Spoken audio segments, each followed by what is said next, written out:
de que la verdad se tergiversara, hizo que tambaleara un montón de valores culturales, sociales que tenían, y hasta la educación empieza a tener problemas. Para el griego la educación era importantísima, muy, muy, muy importante. ¿Por qué? Porque el mismo Sócrates decía siempre que aquel que actuaba mal no actuaba mal por maldad, digamos, actuaba mal por ignorancia. Bueno, yo siempre digo que es un poco utópico, ¿no?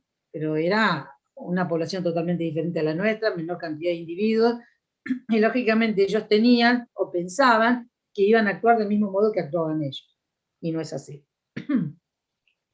Bueno, dice, durante generaciones la moralidad griega, lo mismo que la táctica militar, había continuado siendo severamente tradicional, cimentada en las virtudes cardinales de justicia, fortaleza, templanza y prudencia. Un poeta tras otro habían predicado una doctrina casi idéntica: la belleza de la justicia, los peligros de la ambición, la locura de la violencia. Es decir, ellos tenían como ciertos objetivos a alcanzar. Siempre de manera muy loable, ¿no? Pero, repito, los sofistas le cambiaron todo. Dice, hasta entonces nadie en Grecia había pensado que en materia moral o jurídica pudiese haber ningún tipo de relativismo. Había dominado una moral y un derecho considerado enteramente objetivos y que nadie discutía. Otra cosa que se cumpliera o no con la norma, claro. Pero las circunstancias de que se discutiesen tales temas es índice de que en esta época tiene lugar una profunda crisis. En el siglo V todos cambian radicalmente y hacia fines del mismo, ya dice, nadie sabía orientarse mentalmente. El inteligente subvertía las concepciones y creencias conocidas, y el simple sentía que todo esto estaba ya pasado de moda. Si alguien hablaba de la virtud, la respuesta era: todo depende de lo que entiendas por virtud. ¿Qué es lo que se hace hoy, no? Ah, esa es tu verdad. ¿Qué entendés vos? Eso es lo que vos decís. Es decir, se trata de algo relativo a cada uno y nadie lo comprendía, razón por la cual los poetas dejaron de interesarse en el problema. Claro, es como que pierde el sentido. A veces nos pasa actualmente. ¿Dónde está la verdad? Nos mienten tanto, nos hacen tantas cosas, nos hacen creer cosas que no son ciertas. ¿Y dónde está la verdad? Llega un momento que algunos se cansan, otros toman tal cual lo que dicen, otros investigan, que es lo ideal para poder argumentar. Lo que Giovanni Sartori hoy día diría antropológicamente, hoy hablamos del homo videns, que significa el hombre que ve, el hombre que lo informa. ¿Y qué hace ese hombre que ve y que lo informa? Repite como loro lo que dicen, sin hacer un análisis, una reflexión, una autoevaluación de lo que se está diciendo. Yo tengo que buscar, pero eso implica ponerme a trabajar. ¿Qué me está diciendo? ¿Es verdad? No, pero si esto no sucedió así, sucedió de otro modo. Bueno, es el tema, pero es tanta la invasión que tenemos de los medios, y el medio es uno de algún modo, que hace que la mentira parezca así. Lo mismo que pasó en la época de Sócrates, ahora y en otras épocas también. Pero como ahora no hay, ¿por qué? Porque los medios de comunicación que tenemos son masivos. Al ser masivos, hace que, si vos no tenés una mente despierta, como diría Heráclito, les hablo a los despiertos, como diciendo, el que está dormido que se embrome, les hablo a los despiertos. Si vos no despertás y no razonás y no te das cuenta que lo que te están diciendo no es cierto, bueno, estamos en un riesgo muy, muy grande como ciudadanos. Acá, y esto no solamente pasa acá, sino pasa en muchas partes del mundo. Muchísimo. Por eso hay que estar muy atento a lo que se nos dice y cómo se nos dice.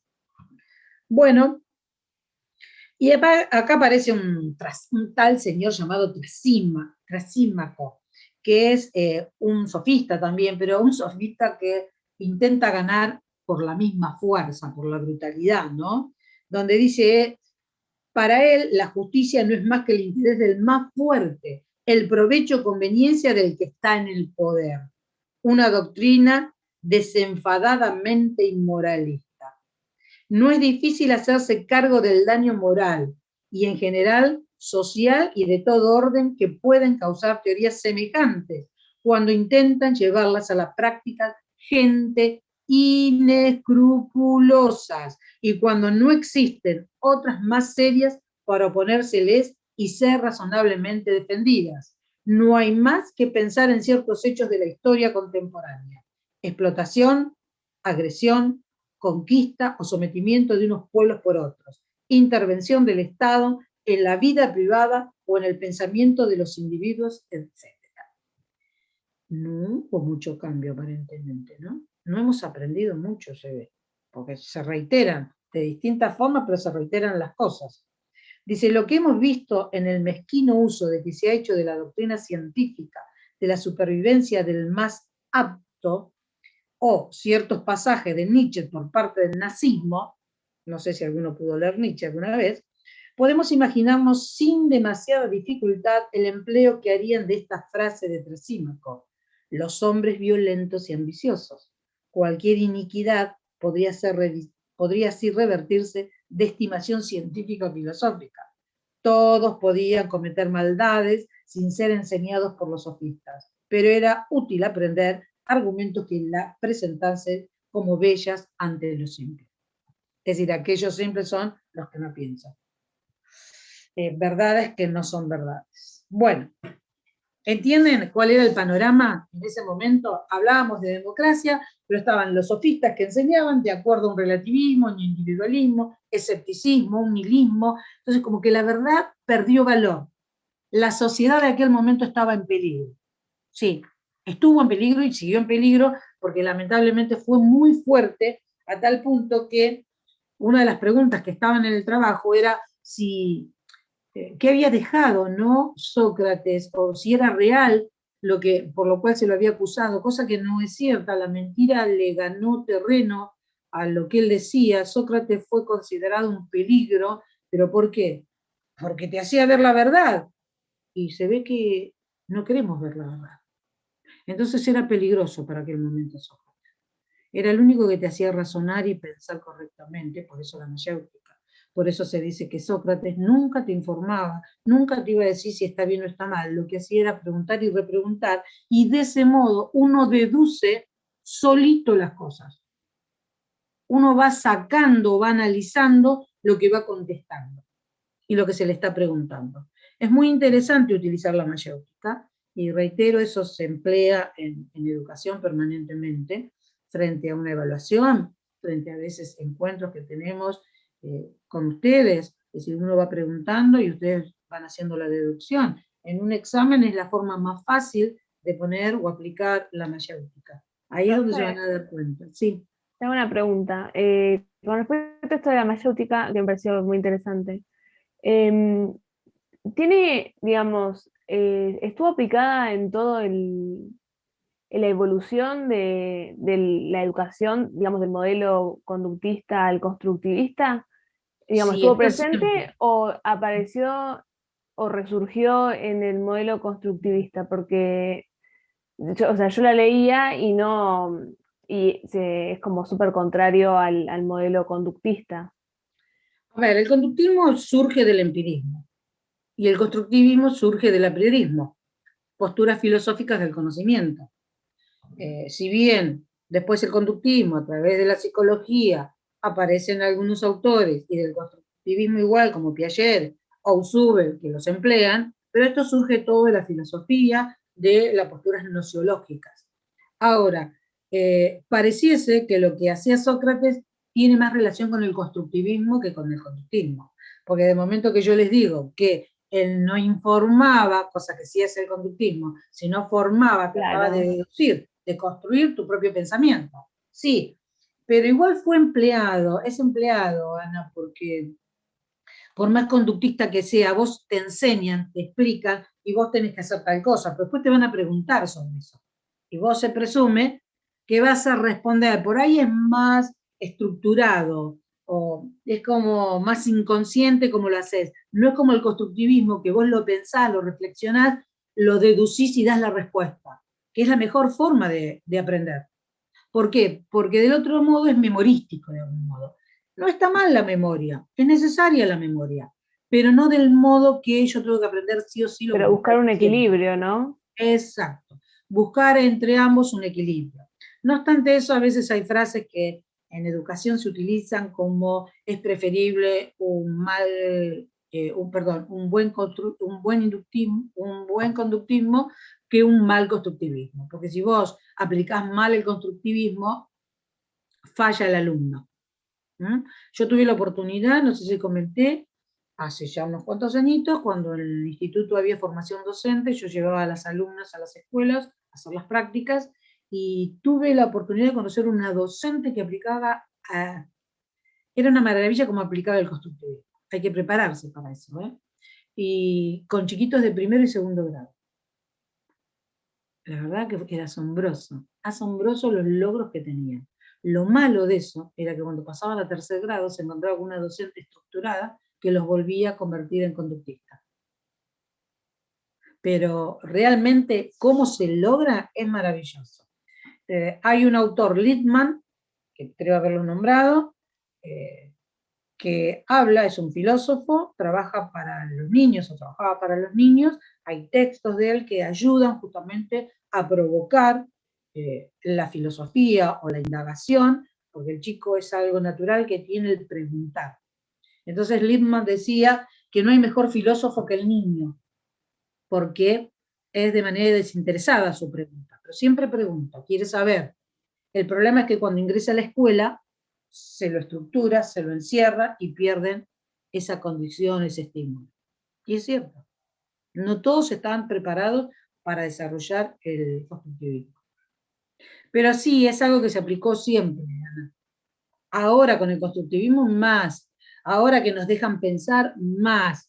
¿Por qué digo nos dejan pensar? Porque, por ejemplo, en la época que yo iba a la escuela, sí te enseñaban con un conductivismo, es decir, hasta en el secundario, vos tenías que repetir lo que te decía el docente. Y si vos pensabas, era peligroso que pensara. Bueno, en la época que a mí me tocó más peligroso aún, pero no se podía pensar por uno. Es decir, deducir. Algunos docentes podían permitirlo, pero, por ejemplo, esto que nosotros hacemos, que hablamos, que participan, no teníamos esa participación. Había que decir o hablar sobre lo que nos habían indicado y nada más que eso. Mi opinión no servía.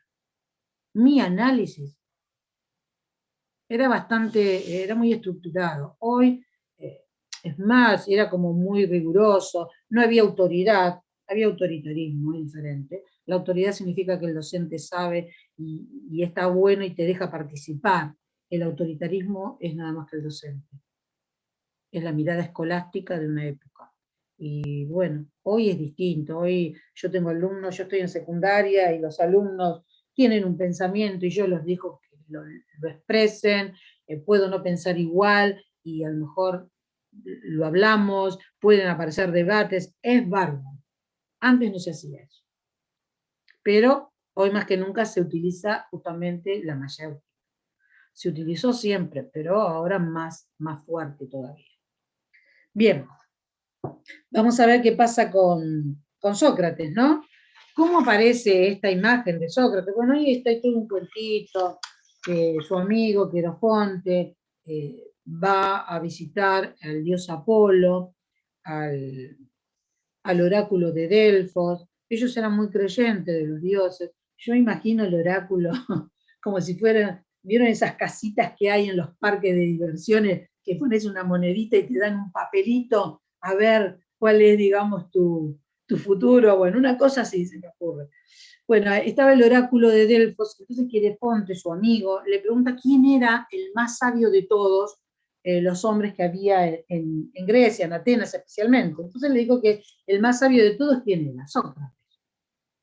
Ante esta cuestión, cuando regresa a Atenas, Querofonte le dice a Sócrates que había visitado al dios Apolo y que le había dicho que él era el más inteligente, el más sabio. Y acá hay que hacer un paréntesis, como hace también en el texto. ¿Qué es sabio? Es saber, pero es saber todo. Y no, porque un solo individuo no puede saber todo, no puede abarcar todo. A veces cuando quiere abarcar todo es como medio chanta, ¿no? Entonces sí hay sabios sobre un tema. Sí, puede saber mucho, mucho sobre un tema. Y después están los otros, aquellos que quieren saber lo que no saben. Que quieren participar haciéndose ver que tienen conocimiento cuando no lo tienen, como en el caso de los sofistas. Sí, los sofistas conocían, pero había cosas que no las podían manejar. Sin embargo, ellos lo llevaban adelante igual. Entonces, ¿por qué fue considerado sabio Sócrates? Con su frase tan famosa que dice, yo solo sé que no sé nada. ¿Por qué? Porque él se hacía cargo de que no conocía todo. Entonces, la persona que reconoce su ignorancia en muchos temas resulta ser un sabio, resulta ser inteligente. Yo no puedo decir, me pregunta, a ver, yo te voy a responder. Miren, en televisión muchas veces se ve, cuando están en la calle los periodistas y preguntan a la gente, la gente dice cualquiera, como dicen ustedes, ¿no? Dice cualquiera. A mí me da como vergüenza ajena. Yo, ¿por qué no dirá, bueno, no conozco el tema? Es mucho más leal que decir, sí, esto y esto. Y por ahí nada que ver. Entonces, es un chanta. O la misma ignorancia hace que ante esa situación quiera parecer como que sabe y no sabe. Agustín, ¿te fuiste otra vez? No, profesora, estoy acá. Ay, Agustín, mira. Bueno, Me desconecté por escuchá. 5 minutos porque tuve que ir a atender. Está bien, está Y bien. me volví. Entonces, resulta ser un sabio en ese sentido Sócrates, pero él ignoraba esto. Entonces, ¿qué hace? Empieza a preguntar a distintas personalidades de la ciudad algunas cosas. Por ejemplo, le pregunta a un militar qué es la valentía. Tienen toda ustedes tienen acá todo un diálogo que aparece con Laques, que es un general, y le pregunta sobre la valentía, cuando Laques muy, digamos, muy ufanamente dice lo que es la valentía. Claro, pero la valentía para él.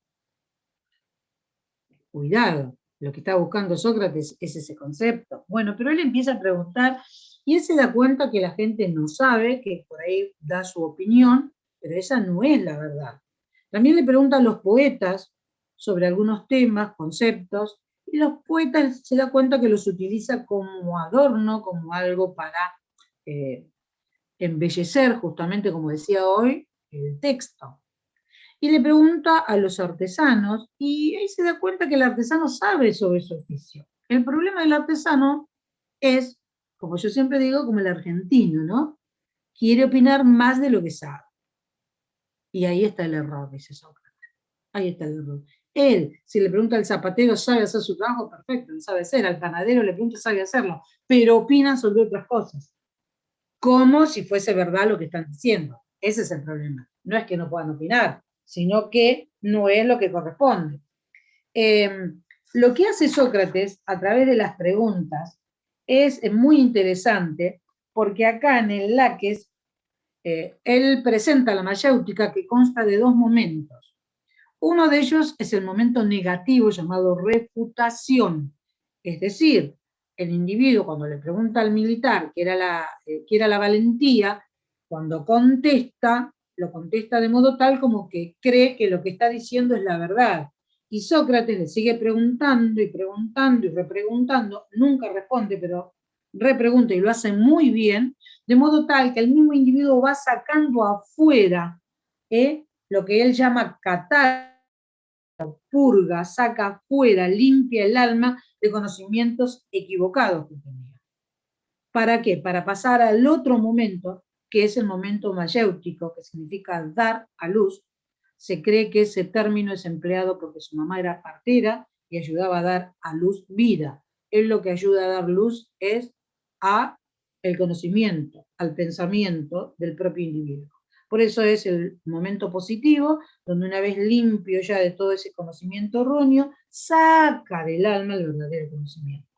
Después lo vamos a ver eso, porque eso tiene que ver con la anamnesis, que es de Platón, el recuerdo que está en el alma. Después vamos a ver cómo procede Platón, o cuál es la teoría platónica del alma. Piensen que en ese momento docente y alumno estaban juntos. Es más, se llegó a pensar que Sócrates no había existido, porque todo lo que se sabe de él es a través de sus discípulos, especialmente de Platón. Sócrates no dejó absolutamente nada escrito. Todo lo que se conoce es a partir de su diario. Está bueno eso también, profe, ¿o no? Tiene como ¿Cuál? no, eso de que él no dejó nada escrito, sino que los otros Hablan le por él, adelantaban las cosas, digamos. claro. Como que da un tinte medio místico, Y como que sí, se le claro, cree más.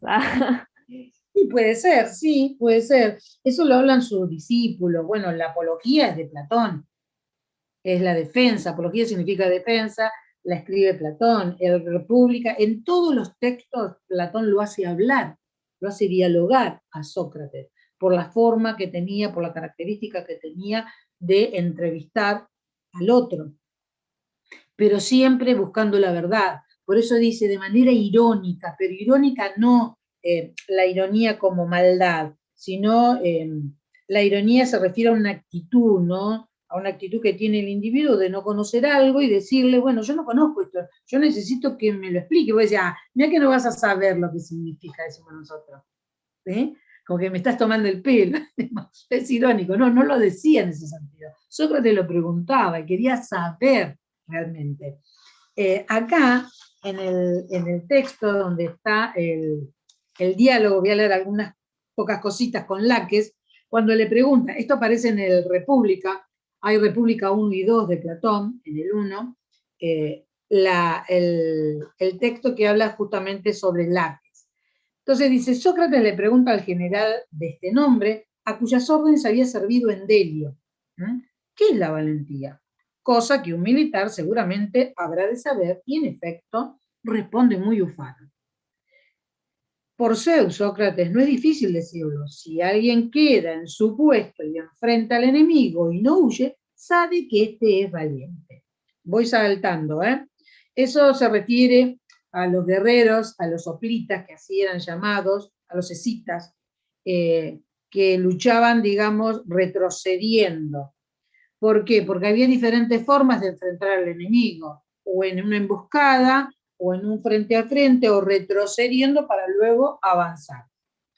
Entonces dice dice Sócrates, le señala que el preguntar por la valentía, lo que se busca, no son ejemplos, sino lo común a todos los casos posibles. Es decir, yo no estoy preguntando qué hacen los escitas. Yo digo, ¿qué es la valentía? Para todos, para vos, para mí, para otros. Entonces Laques le dice, por cierto, Sócrates le dice, quería interrogarte no solo sobre la valentía de los hoplitas, los soldados de la infantería pesada griega, que luchaban en general de la manera indicada por Laques, sino también sobre la de la caballería y la de todos los combatientes en general. Y no solamente sobre la valentía de los combatientes, sino asimismo sobre la de los hombres, expuestos a los peligros del mar, sobre los que se manifiestan en la enfermedad, en la pobreza, en la vida política, la que resiste no solo los males y los temores, sino también las pasiones y los placeres, sea luchando a pie firme o retirándose, porque en todos esos casos, hay hombres valientes, ¿no?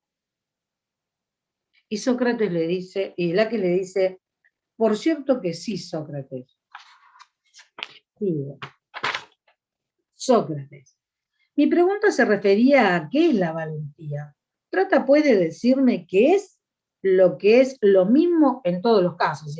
El hombre que lucha en la infantería, en el mar, en el médico, o el que atiende a alguien ante la enfermedad, ante lo imposible. Entonces, sigo más abajo, a ver si puedo. Dice, dice Laques, me parece que consiste en cierta firmeza o persistencia del ánimo, si he de decir cuál es la naturaleza o esencia de la valentía en todos los casos. Sócrates, ¿no es acaso la firmeza acompañada de sensatez la que es noble y buena? Laques, ciertamente. Sócrates, y si la acompaña la insensatez, ¿no es entonces mala y perjudicial? Sí, le dice Sócrates. ¿Y algo malo y perjudicial puede llamarlo bello? Laques. Y estaría mal hacerlo, Sócrates. Sócrates. Entonces, según tú, la valentía sería la persistencia sensata. Laques. Así parece. Sócrates. Veamos, pues, ¿en qué es sensata? lo que es en relación con todas las cosas, tanto grandes cuanto pequeñas. Por ejemplo, si alguien persiste en gastar dinero con sensatez, sabiendo que luego ganará más, dirás que es valiente. Laques, por Zeus, claro que no. Sócrates, suponte ahora un médico que, cuando su hijo o cualquier otro paciente enfermo de neumonía le pide de beber o de comer, no cede a ello y persiste en no darle bebida y comida. Laques, tampoco en este caso se hablará de valentía. Sócrates, en la guerra un hombre resiste con firmeza y está dispuesto a combatir por un cálculo inteligente, sabiendo que otros vendrán en su ayuda, que el adversario es menos numeroso y más débil que su propio bando, y que tiene además la ventaja de una mejor posición. Este hombre, cuya persistencia se apoya en tanta prudencia y preparativos, ¿te parece más valiente que quien en las filas opuestas sostiene enérgicamente su ataque y persiste en él? Laques. Es este otro el que me parece más valiente, Sócrates. Ahí empieza Laques a hacer catarsis, ¿no? Como a limpiar lo que él pensaba. Pero Sócrates le dice, pero la persistencia o firmeza de este último es menos sensata que la del primero. Laques, es verdad. Sócrates, ¿no habíamos dicho que la audacia y la persistencia insensatas eran innobles y perjudicables? Laques, cierto. Sócrates, y habíamos convenido que la valentía era algo hermoso. Laques, efectivamente. Sócrates, pues bien, ahora resulta que por el contrario llamamos valentía a algo feo, a la persistencia insensata. Laques, es verdad. Sócrates, ¿te parece pues que hemos dicho bien? Laques, por Zeus, Sócrates, ciertamente que no. Es decir, ¿qué le demuestra a Sócrates? Que aquello que él se creía que sabía tanto sobre el tema, le hace ver a través de distintas preguntas que responde él, que se contradice. Hay una contradicción. Por eso se está refutando. Él mismo se refuta. El individuo se refuta. Y frente a esa situación, trata de esclarecer el tema luego, de pensarlo, de reflexionarlo. Nosotros hablamos del alma porque así lo plantea Platón, pero se presume que estamos ante una situación de pura deducción. Chicos, no sé el tiempo. ¿Marcan algún lado el tiempo?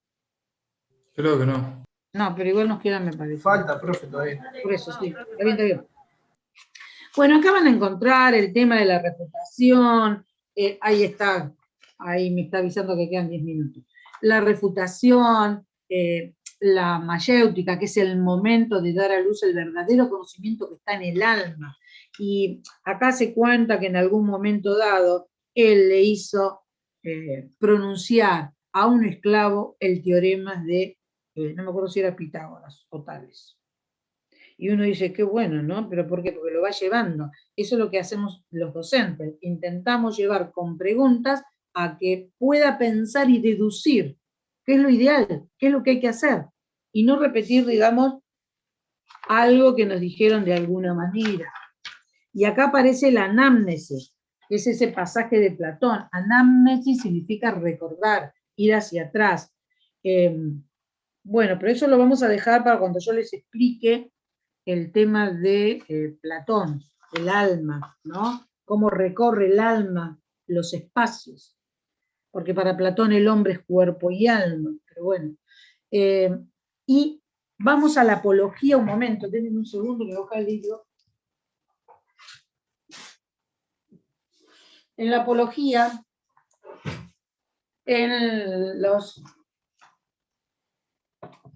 antes de entrar, digamos, a la primera parte, hay un estudio preliminar que se llama La ciudad y el tábano. El tábano es Sócrates. ¿Por qué? Porque vieron, ¿alguna vez lo explicó un tábano? Es tremendo el tábano. Te deja unas ronchas impresionantes, pica mucho y es como un moscardón. Bueno, ese Sí, era... duele, profe. Uf, ¿y cómo? Ese era Sócrates.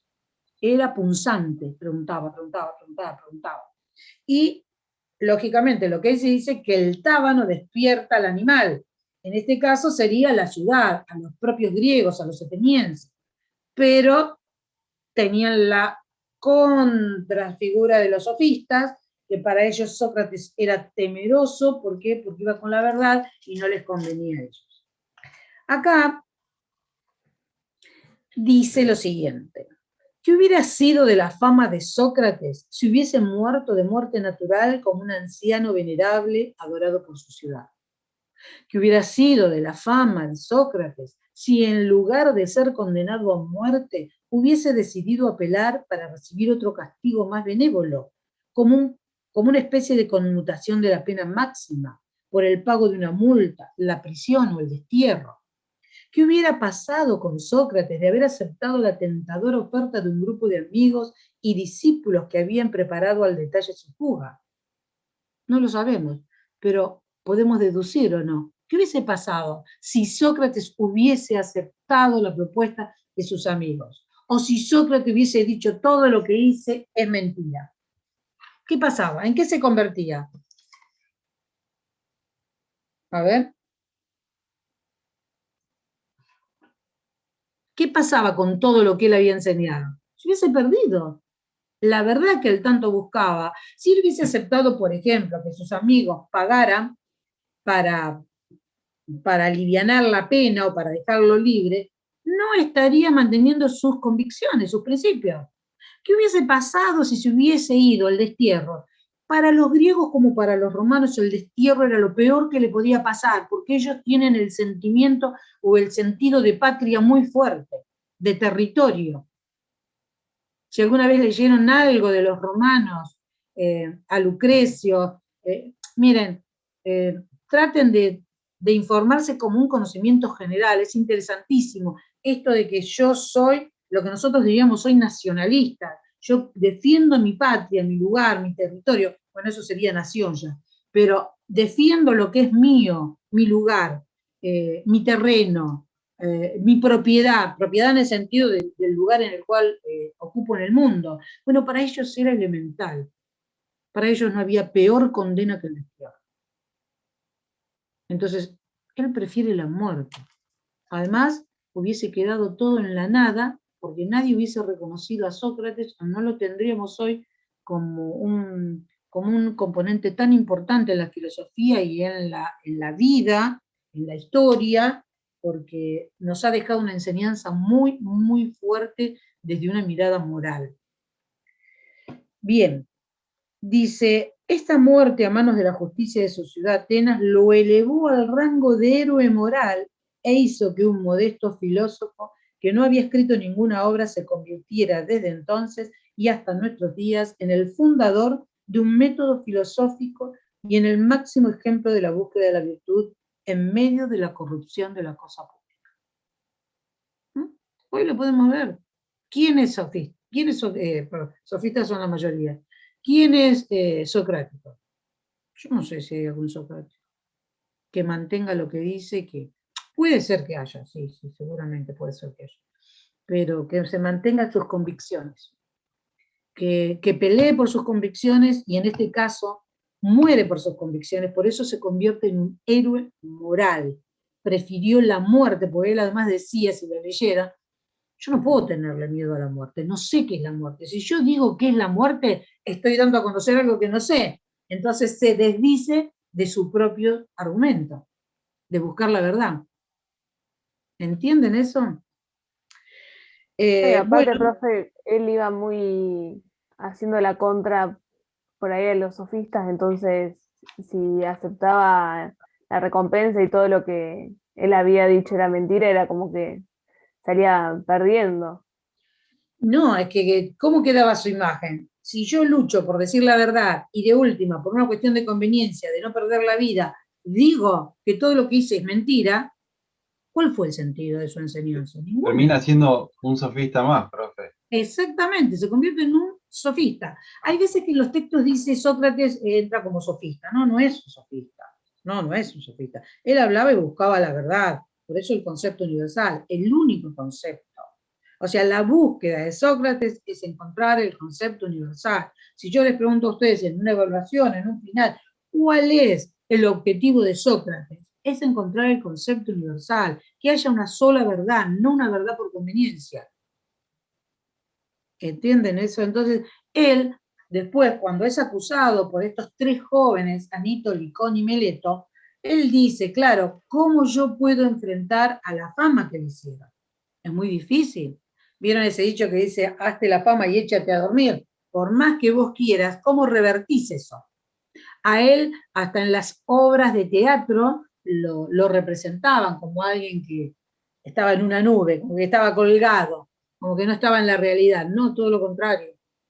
Él realmente representaba la realidad, lo que pasa es que ellos no querían verlo de ese modo. Además lo acusaron de cosas como decir que la luna era una piedra, el sol era una piedra incandescente y que la luna no sé qué tenía, y esas cosas no las había dicho Sócrates. Esa era parte de un argumento que tenía de otro autor, y él lo dice. Dice, ¿por qué quieren hacerle creer a los jueces? Y ahí los hace quedar mal a los jueces. ¿Por qué quieren hacerle creer a los jueces que esto lo dije yo cuando esto fue pronunciado por otro individuo? Entonces, él los hace quedar mal hasta los jueces. Lo que pasa, esto me hace acordar a lo que pasó el otro día con la Corte Suprema, que se expidió de una manera, la verdad, incoherente. Bueno, acá pasó lo mismo. Acá se lo acusó a Sócrates de cosas no ciertas y fue condenado a beber cicuta, que era la forma de muerte que había en aquel momento. Y él acepta beber la cicuta. Antes de desaparecer, para que no haya creído todo lo que él dijo fue en vano, no, yo voy a beber esto, no tengo miedo, no sé lo que es la muerte, y bueno, así lo hizo. Asumió la responsabilidad que tuvo frente a los ciudadanos. Por eso sigue siendo hoy día un ejemplo. Bueno, la idea de leer la apología es para que vean cómo hace la mayéutica con el resto. Nos vemos la clase que viene. Dale, Nos vemos, profe. profe. Gracias por estar y Chao, lean, Chao, profe. se les va a contar mucho. profe. Chao, profe. Buen fin de Chao, semana. profe. Que tenga una hermosa Chao, profe. semana. Sí. Gane Boca hoy, profe. Vamos, Boca.